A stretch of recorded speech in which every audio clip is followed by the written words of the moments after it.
Juan 18, 1-11 dice: habiendo dicho Jesús estas cosas, salió con sus discípulos al otro lado del torrente de Cedrón, donde había un huerto, en el cual entró con sus discípulos. Y también Judas, el que le entregaba, conocía aquel lugar, porque muchas veces Jesús se había reunido allí con sus discípulos. Judas, pues, tomando una compañía de soldados y alguaciles, de los principales sacerdotes y de los fariseos, fue allí con linternas y antorchas y con armas. Pero Jesús, sabiendo todas las cosas que le habían de sobrevenir, se adelantó y les dijo: ¿a quién buscáis? Le respondieron: Jesús Nazareno. Jesús les dijo: yo soy. Y estaba también con ellos Judas, el que le entregaba. Cuando les dijo: yo soy, retrocedieron y cayeron a tierra. Volvió pues a preguntarles: ¿a quién buscáis? Y ellos dijeron: a Jesús Nazareno. Respondió Jesús: os he dicho que yo soy. Pues si me buscáis a mí, dejad ir a estos, para que se cumpliese aquello que había dicho: de los que me diste no perdí ninguno. Entonces Simón Pedro, que tenía una espada, la desenvainó e hirió al siervo del sumo sacerdote, y le cortó la oreja derecha. Y el siervo se llamaba Malco. Jesús entonces dijo a Pedro: mete tu espada en la vaina, la copa que el Padre me ha dado, ¿no la he de beber? Señor, te damos las gracias por esta mañana, gracias porque podemos estar aquí, Señor, porque podemos venir aquí y abrir tu palabra, Señor, y estudiarla y conocerte a ti, Señor, a través de ella, conocerte como nuestro Señor, como nuestro Padre. Y, Señor, en esta mañana que vamos a estudiar y ver el plan que tú tenías, Señor, para nuestra salvación, ayúdanos a entender la clase de amor que tú tienes, Señor, con nosotros, la clase de amor que tú tuviste y que sigues teniendo por nosotros, Señor. No permitas que nunca dudemos de eso, Señor. Y que este estudio también, Señor, nos ayude en eso, a no dudar y ver que tú planeabas eso, Señor, por amor para nosotros, Padre. Te pido que tu Espíritu Santo me guíe y nos ayude, Señor, a todos a estar enfocados en tu palabra. Quita cualquier distracción, cualquier inconveniente, cualquier preocupación que podamos tener, Señor, en nuestra mente, y ayúdanos a estar enfocados en tu palabra, Señor, en ti. Te lo pido en el nombre de Jesús. Amén. Ok, si has venido a Calvary los últimos domingos, las últimas semanas, hemos estado estudiando la última noche de Jesús antes de ser crucificado. Hemos estado varios domingos ahí y la muerte de Jesús ya está cerca. El momento de que Él vaya a la cruz ya se viene. Y la semana pasada vimos a Jesús, la oración de Jesús, en este momento tan difícil para Él, tan angustiante. Y nos impactó y decíamos que Jesús, incluso en ese momento, estaba preocupado de nosotros. Y Jesús en esa oración oró por sus discípulos y también oró por sus futuros discípulos. O sea, en ese momento Jesús ya estaba orando por ti, estaba orando por nosotros. Entonces Jesús una vez más estaba demostrando su inmenso amor. Y en el mensaje de hoy vamos a ver a Jesús como un ejemplo de sometimiento, de obediencia al Padre. Una obediencia a pesar de la dificultad, a pesar de todo el sufrimiento que iba a tener, que iba a vivir, a pesar del sufrimiento físico, de la traición de Judas, del abandono de sus discípulos, lo iban a dejar solo. Jesús nos va a mostrar esta mañana qué es seguir a Dios verdaderamente. Pero sobre todo también vamos a ver esta mañana que Jesús y Dios estuvieron en pleno control de esta situación. Esta noche los soldados, los judíos, piensan que ellos están teniendo el control, que ellos están tomando detenido a Jesús. Y la verdad es que no es así. Este era el plan de Dios. Por eso el mensaje de esta mañana le puse: ¿a quién buscáis? Yo soy. Jesús aquí está diciendo: aquí estoy, me entrego, no me escondo. ¿Por qué? Porque ese era el plan de Dios. Y vamos a ver esta recta final del ministerio de Jesús en la tierra. Y pienso, no es un final real, porque el ministerio de Jesús sigue vivo. ¿Por qué? Porque Jesús fue a la cruz, pero Jesús resucitó. Entonces su ministerio sigue activo, sigue salvando gente. Su ministerio sigue vivo. ¿Por qué? Porque Jesús resucitó. Y vamos al versículo 1 de Juan 18. Leámoslos nuevamente. Dice: habiendo dicho Jesús estas cosas, salió con sus discípulos al otro lado del torrente de Cedrón, donde había un huerto, en el cual entró con sus discípulos. Solo un detalle antes. En un huerto, Adán desobedeció a Dios y causó la separación del hombre con Dios, entró la muerte. Ahora, en un huerto, Jesús decide obedecer a Dios, vuelve a restaurar la relación del hombre con Dios mediante Jesús. Entonces, y podemos tener acceso a la vida eterna. Con Adán tuvimos la muerte, con Jesús tenemos la vida eterna. Es un detalle, pero es un detalle muy significativo. Entonces, Jesús pasa por este lugar que se llama el torrente de Cedrón.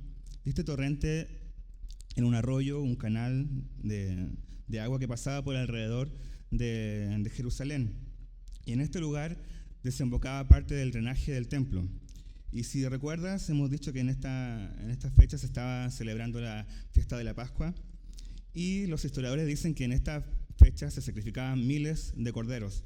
Entonces la sangre de esos corderos desembocaba en este torrente. Entonces cuando Jesús pasa por ahí, pasa por en medio de esta sangre. El torrente de Cedrón estaba teñido de rojo por la sangre de los corderos. No es una imagen muy bonita, pero quiero que piense qué pasaría por la mente de Jesús en ese momento, cuando pasó por ahí y todo estaba lleno de sangre. Jesús ya sabía lo que venía para su vida. Jesús ya sabía que pronto su sangre era la que iba a ser derramada. Él iba a hacer el sacrificio definitivo. Los corderos no daban perdón de pecados. La sangre de Jesús sí. Por eso Jesús es el cordero que quita el pecado del mundo. La sangre de Jesús es suficiente. Y en este huerto, que estaba a la orilla del monte de los Olivos, era un lugar privado que tenía Jesús con sus discípulos. Él iba ahí, y la verdad es que, como digo, es un lugar privado, no todo el mundo podía acceder ahí. Se dice que quizás alguno de los discípulos tenía buena relación con el dueño, el propietario del lugar, y este le facilitaba las llaves. Entonces era el lugar privado al que Jesús podía ir con sus discípulos y estar tranquilos para orar y estar juntos. Y en el versículo 2, veámoslo, dice: y también Judas, el que le entregaba, conocía aquel lugar, porque muchas veces Jesús se había reunido allí con sus discípulos. Y este punto es muy importante. ¿Por qué? Porque aquí inmediatamente nos damos cuenta de que si Jesús no hubiese querido ser atrapado, nunca hubiese ido ahí. Judas conocía este lugar. Entonces había estado muchas veces ahí con Jesús y con los demás discípulos.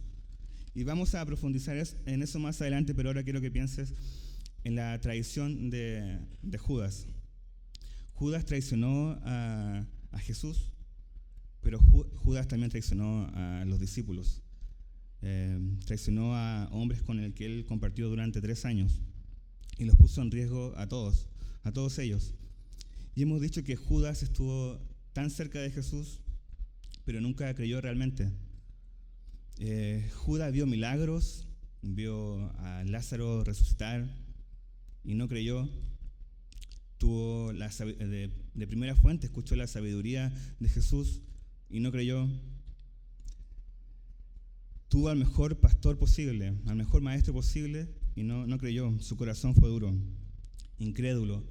Tuvo anhelos equivocados de lo que debía ser un hijo de Dios, de lo que debía ser Dios. Entonces Judas echó por la borda estos 3 años con Jesús y los discípulos. Y así, tal cual, actúa el pecado en nuestras vidas.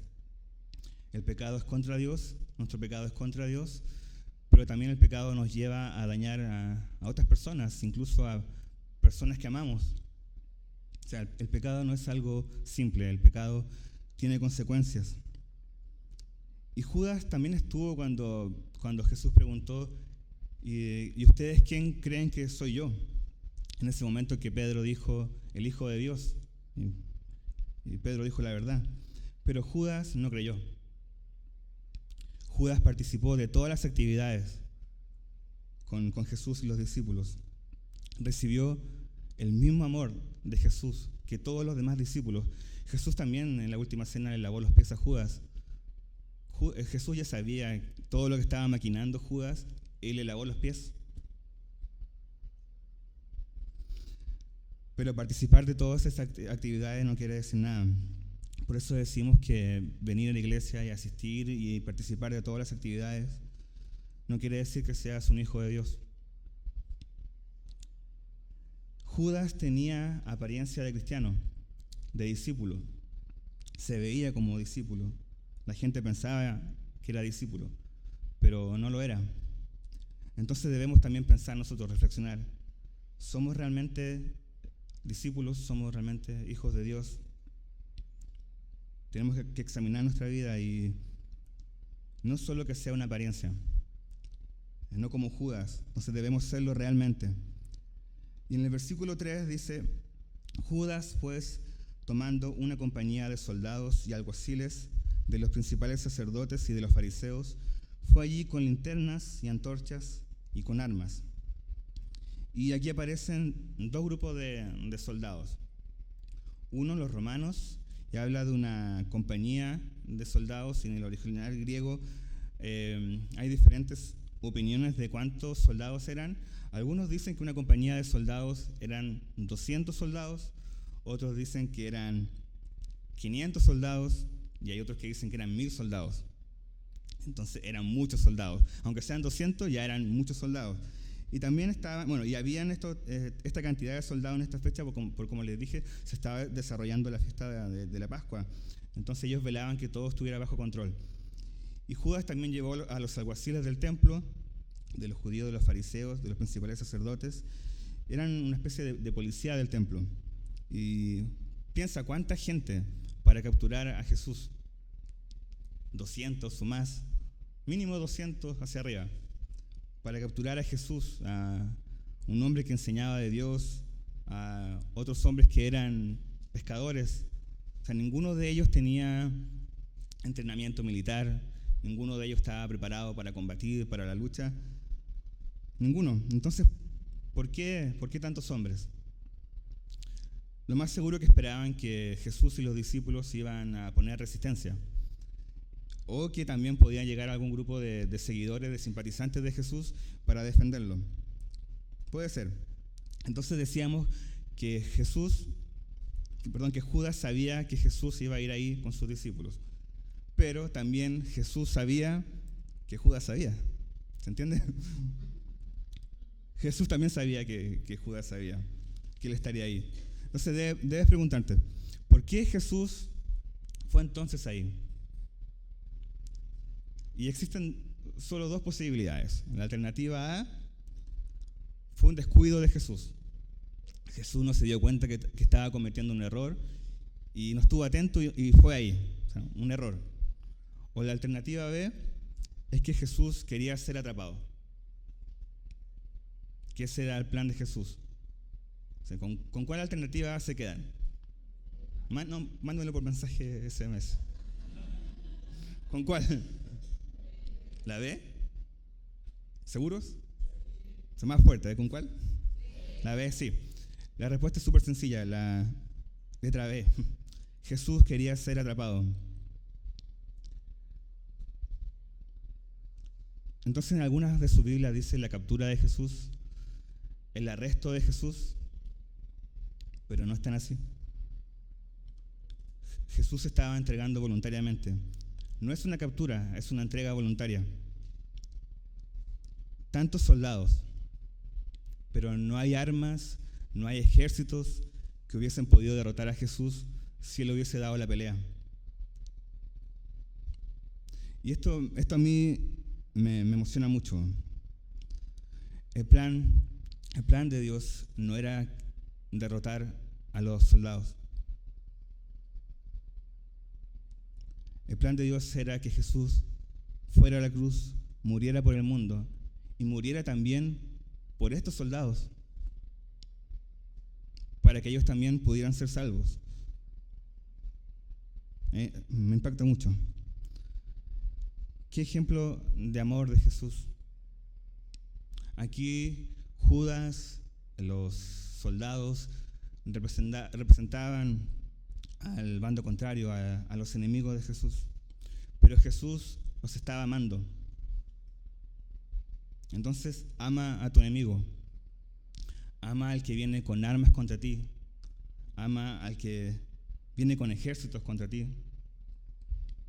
Ama al que está planeando contra ti, así como Judas estaba planeando contra Jesús, pero Jesús lo estaba amando. Entonces, ama a tu Judas.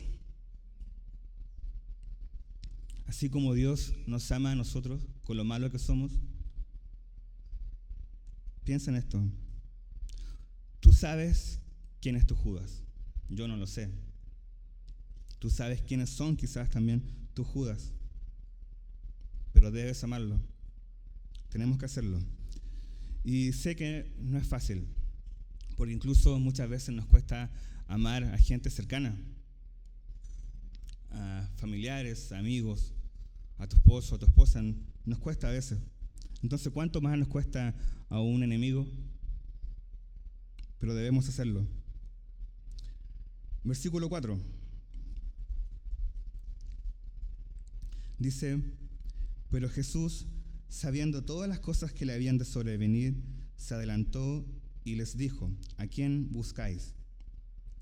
Fíjate qué dice ahí. ¿Qué hizo Jesús? Jesús se adelantó. ¿Y para qué se adelantó Jesús?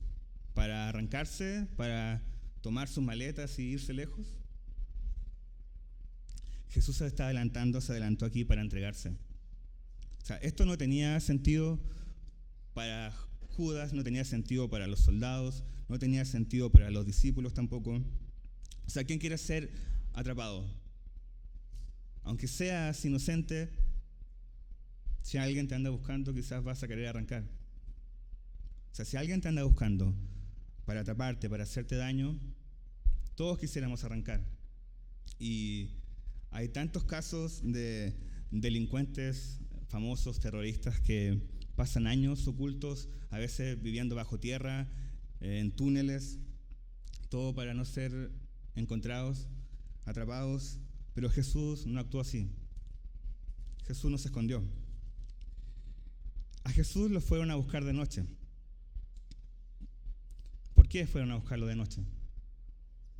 Si Jesús hubiese cometido algún delito, hubiese hecho algo malo, no hubiese habido ningún problema en que lo fueran a atrapar de día, en que lo detuvieran de día. Pero Jesús nunca hizo nada malo. No era culpable de nada. De hecho, lo que estaban haciendo algo malo eran los soldados, era Judas, y ellos por eso iban de noche, como refugiándose en la oscuridad de la noche, o sea, creyendo no ser vistos. Pero Dios lo ve todo. En Mateo 26, 46, también se están describiendo estos, pueden leerlos también después, estos mismos hechos. Se da un detalle que dice: Jesús, después de orar, dijo: levantaos, vamos, ved, se acerca el que me entrega. Entonces Jesús ya sabía que venían los soldados, se acerca el que me entrega, sabía que venía Judas. Entonces Jesús estaba en completo control de la situación, sabía que iba a ser arrestado. Jesús estaba en control en este momento al ser detenido, pero también va a estar en control cuando en la cruz diga: consumado es. O sea, recuerda, la alternativa B. Todo era el plan de Dios. Un plan de amor por nosotros. Versículo 5. Dice: le respondieron a Jesús Nazareno. Jesús les dijo: yo soy. Y estaba también con ellos Judas, el que le entregaba. ¿A quién buscáis? Y ellos dijeron: Jesús Nazareno. Y dijeron Nazareno como una forma de reírse de Jesús. Nazareno, le estaban diciendo provinciano. Un provinciano enseñando las cosas de Dios. Lo estaban ninguneando a Jesús. Decían que de Nazaret nunca había salido nada bueno. Pero a Jesús no le complicaba que lo llamaran así. No le complicaba que lo humillaran. Jesús no era arrogante, no era soberbio. Y nosotros necesitamos ese corazón, necesitamos esa humildad. En las iglesias actualmente hay mucha gente que se hace llamar apóstoles. ¿Cómo llegaron a llamarse apóstoles? No lo sé. Pero Jesús aquí no tiene ningún problema con que lo llamen nazareno. Entonces, no debemos anhelar estos grandes títulos. Debemos anhelar la humildad, tener el corazón de Jesús. Y debemos tener conformidad, debemos tener gozo por nuestra identidad, por quiénes somos. ¿Y quiénes somos? ¿Qué eres tú si has creído en Jesús? ¿Eres un hijo de Dios? No va a haber ninguna identidad, no va a haber nada superior a eso. No hay nada mejor que tú seas un hijo de Dios. Entonces necesitamos también tener este gozo, estar satisfechos con lo que somos. Que si eres cristiano y esto no es suficiente para ti, tienes que arrepentirte de eso. Ten gozo con tu identidad como cristiano. Dios usa personas humildes, no usa soberbios. Dios usa lo débil, lo despreciado del mundo. Y ahí Él hace su obra. Entonces yo no sé a qué ministerio te ha llamado Dios, no sé a dónde te ha llamado a servir. Puede ser sirviendo, limpiando aquí en la iglesia, o sirviendo en tu casa, en tu familia, en tu trabajo, o puede ser pastoreando una iglesia. Ambos tienen la misma grandeza. La grandeza no está en lo que tú haces. La grandeza está en a quien tú sirves. La grandeza está en Dios, no en lo que nosotros hagamos. Entonces Jesús responde y dice, yo soy. Y Judas ya había escuchado varios yo soy de Jesús y lo hemos estado estudiando acá. Y sabemos que este yo soy que dice Jesús es yo soy Dios. Pero Judas no creyó que Jesús era Dios. Y aquí llegamos a un momento muy triste de la vida de Judas. Judas ya deja de ser nombrado, deja de ser visto como de parte de los discípulos y ahora es nombrado y está del lado del bando de los enemigos. De hecho, después Juan ya tampoco lo vuelve a mencionar. Y este cambio de Judas quizás es el cambio más triste, el cambio de bando más triste de la historia, de pasar de ser identificado como un seguidor de Jesús a un enemigo. No lo deseo para mi vida y no lo deseo para nadie de acá. Judas, ¿sabes? Esta frase tan cerca pero tan lejos, nunca fue más certero, nunca calzó más que en la vida de Judas. Tan cerca pero tan lejos.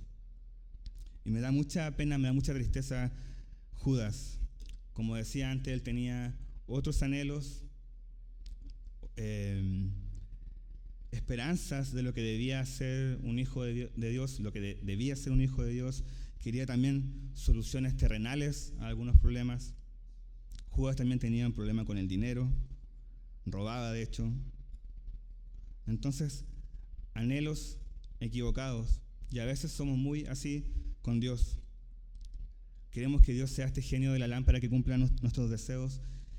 Y sabes, a veces pienso que Judas es visto como lo peor de lo peor. O sea, decimos yo peco, pero no soy Judas. Muchas veces somos igual que Judas. Somos tal cual, esperando cosas equivocadas de Dios. Y a veces Dios sí nos va a cumplir ciertas cosas porque son su voluntad y a veces no. Pero de nuevo, Dios ya nos dio lo mejor que podía darnos. Si eres cristiano, Dios ya te dio lo mejor que podías tener, que es salvación, vida eterna, perdón de pecados. Entonces, ¿qué más podemos pedir? Tenemos todo lo que necesitamos. Una buena salud física no te va a llevar al cielo. A veces decimos, la salud es lo más importante. No lo es. A veces pensamos que lo material es lo más importante. Puedes tener mucho dinero y mueres, ¿y qué va a pasar después? O sea, puedes estar muy, muy sano físicamente y quizás puedas vivir más tiempo, no sé. O puedes tener riqueza, pero ¿qué pasa cuando mueres? Si no te has reconciliado con Dios, si no has creído en Jesús, en lo que va a hacer ahora en la cruz, si no te arrepientes de tus pecados. Solo hay dos opciones, o cielo o infierno. Entonces, quiero que pienses en cuál es tu mayor necesidad, cuál es la mayor necesidad del ser humano.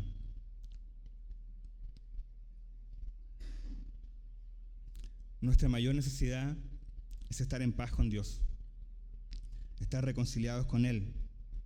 ¿Y cómo podemos estar reconciliados con Él? A través de Jesús. Entonces no hay mayor necesidad que esta, nada más importante, ni material, ni de salud, nada. Como dije, esta vida pasa, pero luego viene la eternidad. Entonces, ¿dónde vas a estar? Y pienso, el mundo tiene muchas ideas equivocadas de lo que es importante. Actualmente hay muchas campañas ambientalistas que dicen salvemos al planeta. Y yo amo el planeta porque es creación de Dios. Me maravillo con la naturaleza. O sea, cada vez que voy a la playa de acá, siempre me impacta. En Chile no hay ninguna playa así. O sea, siempre me maravilla el color de Cancún o los atardeceres en Plaza La Isla. O sea, ¿cómo no maravillarse con eso? Pero el planeta no necesita ser salvado. Las personas sí. Jesús no murió para que el planeta sea salvado. Jesús murió para que la humanidad sea salva. Entonces, y no quiero sonar duro, porfa. Si eres cristiano y amas el planeta, no confundas tus luchas. No hay nada más importante que compartir de Cristo, que mostrar el Evangelio. Eso es demostrar amor. O sea, no hay nada más importante que eso, y es tu principal misión como cristiano. O sea, es importante amar al planeta, pero porque es creación de Dios, pero no le des otra dimensión, otro significado. Sé que a veces es más fácil quizás amar a la naturaleza o amar a los animales. ¿Por qué? Porque somos complicados como personas. Por eso es más fácil esa tarea. O sea, ¿cómo no amar a un perrito? ¿Cómo no amar a un panda? O sea, si lo ves un panda, ¿cómo no lo vas a amar? Mucho más fácil que quizás a ese compañero de trabajo difícil. O a un vecino complicado. Avancemos al versículo 6. Dice, cuando les dijo, yo soy, retrocedieron y cayeron a tierra. Cayeron a tierra. Aquí Jesús muestra solo un poco de su poder. O sea, más de 200 soldados con Jesús solo decir, yo soy, cayeron a tierra. O sea, imagínate eso. Si Jesús hubiese dado la pelea entonces, ¿cómo hubiese sido? Si con solo hablar nos mandó a tierra. A Jesús lo habían intentado atrapar otras veces. Mira, en Lucas 4, aquí lo tengo resumido, 4, 29 y 30 dice, le echaron fuera de la ciudad y le llevaron hasta la cumbre del monte para despeñarle, y él pasó por en medio de ellos y se fue. Y también en Juan 10:39 nos dice que los judíos procuraron otra vez prenderle, pero él se escapó de sus manos. ¿Por qué se escapó? Porque todavía no era su hora. Jesús nunca hubiese estado en manos de los soldados si él no lo hubiese querido. Si él no hubiese querido que eso pasara. Jesús estaba al mando. Y siempre está al mando. Entonces muchas veces hemos dicho que es un error decirle a Dios que tome el control de una situación, porque Él siempre está en control. Aquí seguramente los discípulos se asustaron, vieron esta tremenda cantidad de soldados y dijeron aquí, no tenemos nosotros control, o sea, lo tienen ellos. Y así somos muchas veces nosotros, las circunstancias determinan lo que creemos. Y dejamos de confiar en Dios por una circunstancia, un momento difícil. pero Dios siempre está en control de todo. O sea, en cualquier situación que estés viviendo, no lo dudes, Dios está en control, tienes que confiar en Dios. Aunque venga este ejército, confía en Dios. Versículos 7 y 8 dice: volvió pues a preguntarles: ¿a quién buscáis? Y ellos dijeron: a Jesús Nazareno. Respondió Jesús: os he dicho que yo soy. Jesús diciendo aquí estoy, ¿cierto? Yo soy. Jesús ya estaba súper resuelto, él ya había orado, había descansado en la voluntad de Dios y estaba decidido a seguir la voluntad de Dios. Entonces Jesús fue obediente. ¿Y qué es la obediencia? La obediencia, lo hemos dicho muchas veces, es una característica de alguien que ama a Dios, debe ser una característica también de un verdadero hijo de Dios. Y mira, vamos a Mateo 26, 39.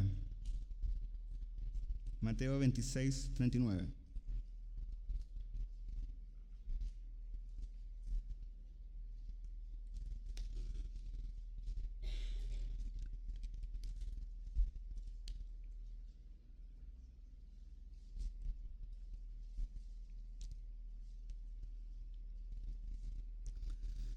Dice: yendo un poco adelante, se postró sobre su rostro, orando y diciendo: Padre mío, si es posible, pasa de mí esta copa, pero no sea como yo quiero, sino como tú. Pero, nos cuesta mucho ese pero a nosotros. Pero hágase tu voluntad. Decimos un pero decimos, hágase tu voluntad, pero ojalá sea como nosotros queramos. Es verdad. Entonces este pero es muy importante. El pero de Jesús, el pero que corresponde, debemos estar muy agradecidos de ese pero. Porque a pesar, como he dicho, de lo que viene para Jesús, de su cruel muerte en la cruz, Él dijo: pero hágase tu voluntad. Jesús estaba completamente sumiso al Padre. Vamos ahora a Filipenses 2:8.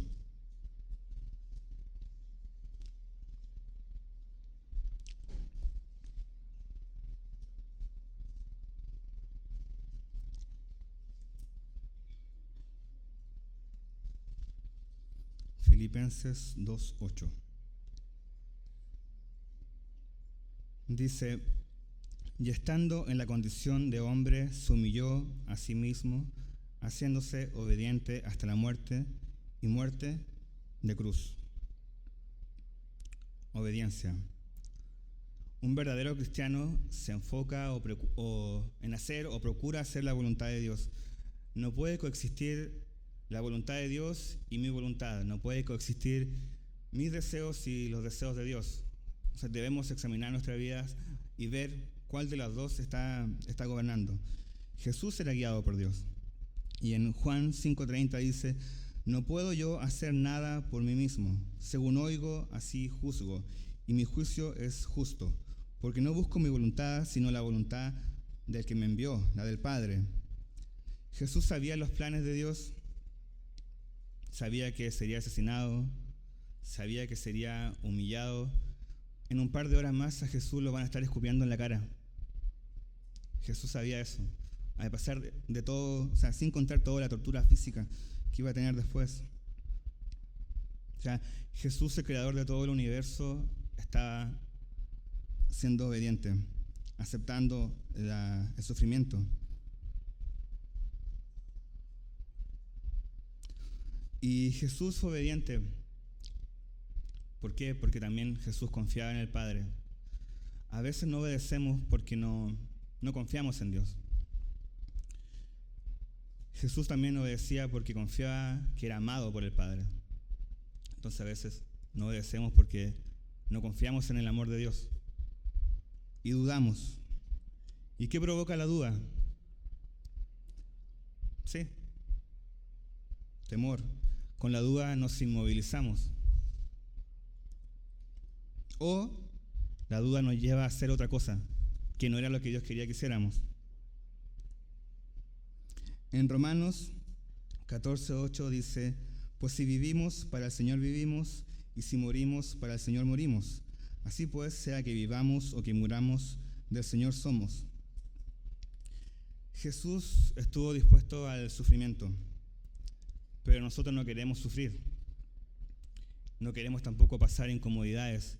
La semana pasada conversaba con Miguel y le decía que estaba pensando en cuánto nos quejamos a veces cuando viajamos en avión y decimos qué poco espacio tienen los asientos. Y sabes, estamos viajando kilómetros y kilómetros sentados sin hacer ningún esfuerzo.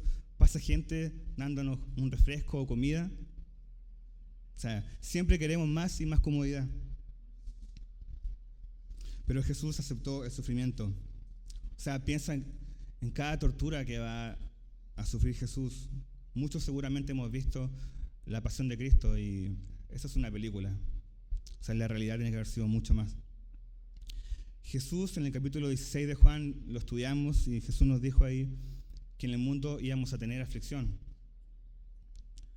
Y como dije, no nos gusta esa parte, no nos gusta sufrir. Por eso es tan fácil que afloren estas iglesias que digan para de sufrir. O sea, sería muy raro que existiera una iglesia que se llame Iglesia Vamos a Sufrir. O sea, sería una pésima publicidad, o sea, nadie iría. Pero sería mucho más realista. O sea, Dios no nos miente, Dios no nos vende una falsa publicidad, nos dice que vamos a sufrir.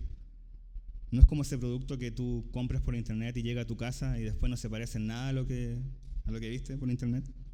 O sea, Jesús nos dice en su palabra, van a sufrir. ¿Te imaginas que hubiese dicho, en el mundo no vas a sufrir? O sea, con vivir un par de minutos te das cuenta que sufrimos. Sufrimos. Entonces Dios no nos miente, no nos da una publicidad engañosa para atraparnos o atraernos. Dios nos dice, sufrirán aflicción, pero también nos dice que en esta aflicción estamos con Él. Nos dice que en el mundo sufrirán aflicción, pero yo he vencido al mundo. En nuestra aflicción no estamos solos. Entonces nuestra paz como cristianos no es por una situación sin dificultad, no es por una situación segura, sin sufrimiento, sin peligros. Nuestra paz como cristianos es porque en medio de esas dificultades estamos con Jesús, estamos con Dios. Entonces, quiero que te hagas esta pregunta. ¿Es posible obedecer cuando todo se ve oscuro, cuando todo se ve difícil, cuando todo se ve peligroso o complicado? Jesús nos muestra que sí. Nos muestra la verdadera obediencia. Jesús obedeciendo a pesar de las circunstancias difíciles, de la tortura física, de la traición, del abandono de sus discípulos. Al final de este capítulo, los discípulos se van. Jesús obedeció al Padre. Hay una frase que dice, Dios tuvo un hijo en la tierra sin pecado, pero nunca uno sin sufrimiento. ¿Qué ejemplo de Jesús? Jesús glorificó, honró al Padre obedeciendo, haciendo lo que pedía. Entonces, ¿cómo glorificamos a Dios? ¿Cómo lo honramos? Obedeciendo. Y si lo damos vuelta, ¿cuándo no glorificamos a Dios? Cuando somos desobedientes y actuamos a nuestro modo. Luego dice, siguiendo en Juan 18, pues si me buscáis a mí, dejad ir a estos, para que se cumpliese aquello que había dicho, de los que me diste no perdí ninguno. Como he dicho, todo lo que está pasando esta noche nos está llevando a cabo según la voluntad de los soldados, de los judíos. Ellos seguramente pensaban que sí, porque estaban logrando lo que esperaban hacer. Pero no era así, todo estaba haciendo como el plan, como Dios quería. Y Jesús dice, dejad ir a estos. Jesús antes había dicho, yo soy el buen pastor, doy mi vida por mis ovejas. Y aquí está haciendo lo que Él dijo. Jesús no mintió. Aquí estaba defendiendo y ayudando a sus discípulos. De hecho, el plan de Dios era que los discípulos sobrevivieran. ¿Y para qué? Para llevar el evangelio por el mundo, a toda nación. Entonces, lo que estaba sucediendo en este momento no solo era importante en ese momento, también tenía una implicancia en el futura. Entonces, de hecho, que ellos sobrevivieran es muy importante para que todos los que estamos aquí hoy estemos. Dios usó a estos hombres para llevar su palabra por el mundo. Los discípulos en ese momento no lo sabían, pero Dios sí lo sabía. Dios ve más allá, Dios tiene una visión completa del tiempo. Entonces piensa también en esto. Muchas veces, muchas de las cosas que pasamos, de conversaciones que tenemos, no son casualidad. Muchas pueden ser oportunidades que Dios te está dando para que compartas del Evangelio. Y por eso, pero debemos estar listos, y por eso nos encanta cuando la gente se inscribe acá al discipulado. Son herramientas muy buenas que te da para ese tipo de situación. En el versículo 10, vamos ahí, dice: entonces Simón Pedro, que tenía una espada, aquí Pedro ya, se la desenvainó e hirió al siervo del sumo sacerdote y le cortó la oreja derecha. El siervo se llamaba Malco. Jesús entonces dijo a Pedro: mete tu espada en la vaina, la copa que el Padre me ha dado, ¿no la he de beber? En Mateo 26, Jesús había dicho a Pedro, aquí no se cuenta, pero en Mateo sí, dice: vuelve tu espada a su lugar, porque todos los que tomen espada, a espada perecerán. ¿Acaso piensas que no puedo ahora orar a mi Padre y que Él no me daría más de 12 legiones de ángeles? Cuando Pedro sacó su espada, demostró dos grandes cosas. Uno, una tremenda valentía. Y dos, una tremenda imprudencia. Jesús le había dicho ya a los discípulos, a Pedro había escuchado de que Jesús iba a ser atrapado, que eso era lo que tenía que pasar. Pero Pedro no entendió, no escuchó. Aquí Jesús estaba diciendo que no necesitaba esa clase de ayuda. ¿Por qué? Porque Jesús ya estaba comenzando a beber la copa que el Padre le había dado. En Lucas 22 también vemos que Jesús tocó la oreja de Malco y la sanó. Lo más seguro es que Pedro estaba apuntando a la cabeza de Malco, pero no lo logró. O sea, no tenía muy buena puntería. O sea, pero de haberlo logrado, seguramente Jesús también lo hubiese sanado. Pero este acto impulsivo de Pedro también puso en gran peligro a los discípulos. Pedro, reconocemos, demostró un gran valor, más que ninguno de los otros discípulos, pero ser valiente sin el respaldo de Dios es imprudencia. Y quizás muchas veces hemos actuado así como Pedro, hemos cortado orejas, y a veces con una muy buena intención, como aquí Pedro, quizás por defender el Evangelio, quizás por defender a Jesús, pero empezamos a defenderlo a nuestra manera y no buscamos la voluntad de Dios y terminamos ¿qué? Cortando orejas. Aquí Pedro representa al cristiano que actúa independiente de Dios, que cree seguir la voluntad de Dios, pero que no lo está haciendo realmente. Entonces, si eres cristiano, no confíes en lo que a ti te parece correcto. O sea, tienes que ir a la Biblia primero. No seas independiente de Dios. Tampoco confíes en el manejo de tu espada cuando aparezcan los ejércitos contra ti. De hecho, suelta tu espada, porque no estamos llamados a vencer a nuestros enemigos. Estamos llamados a amar a nuestros enemigos. O sea, recuerda, ama a tu Judas.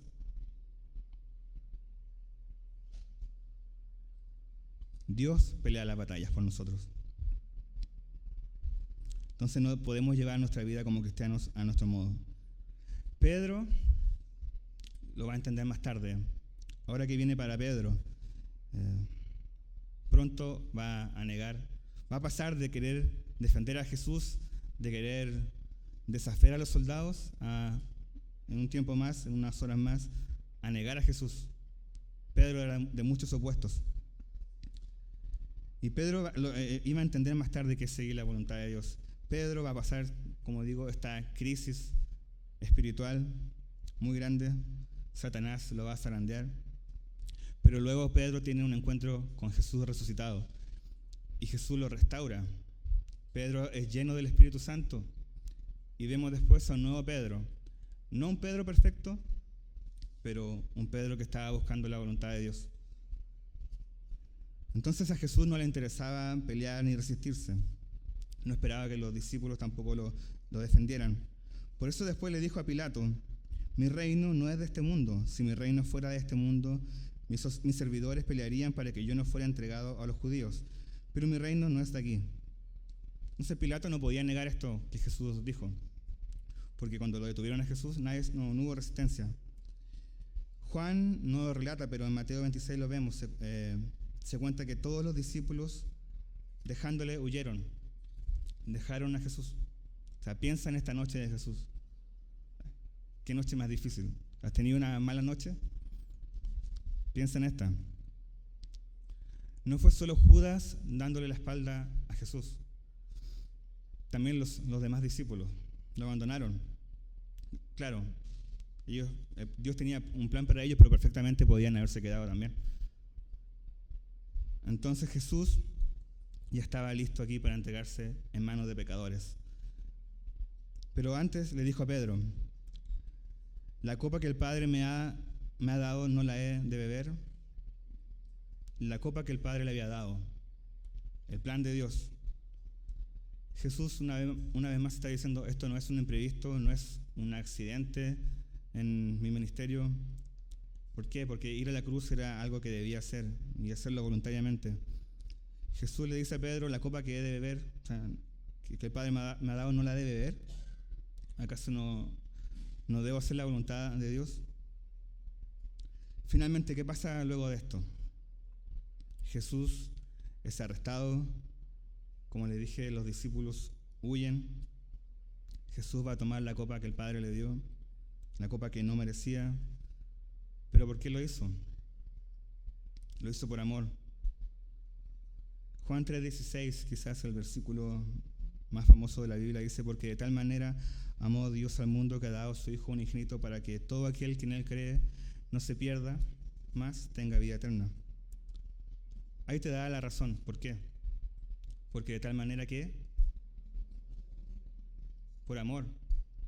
O sea, todo lo que hizo fue por amor. Todo fue por amor. Ya para finalizar, entonces hoy estudiamos y analizamos este momento tan fuerte, tan crudo, tan difícil para Jesús: traición, abandono. Sus amigos lo dejaron, lo traicionaron. Su amada creación lo estaba llevando a la cruz.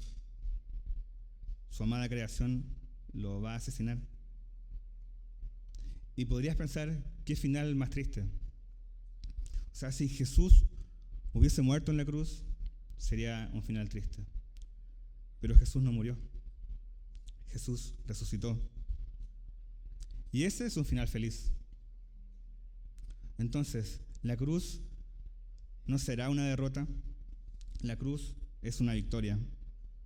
Satanás no quería que Jesús llegara a la cruz. Entonces, Jesús no fue atrapado por los soldados. Él se entregó. Jesús no muere porque Judas lo traiciona. Él se entregó. Jesús no fue asesinado. Él dio su vida.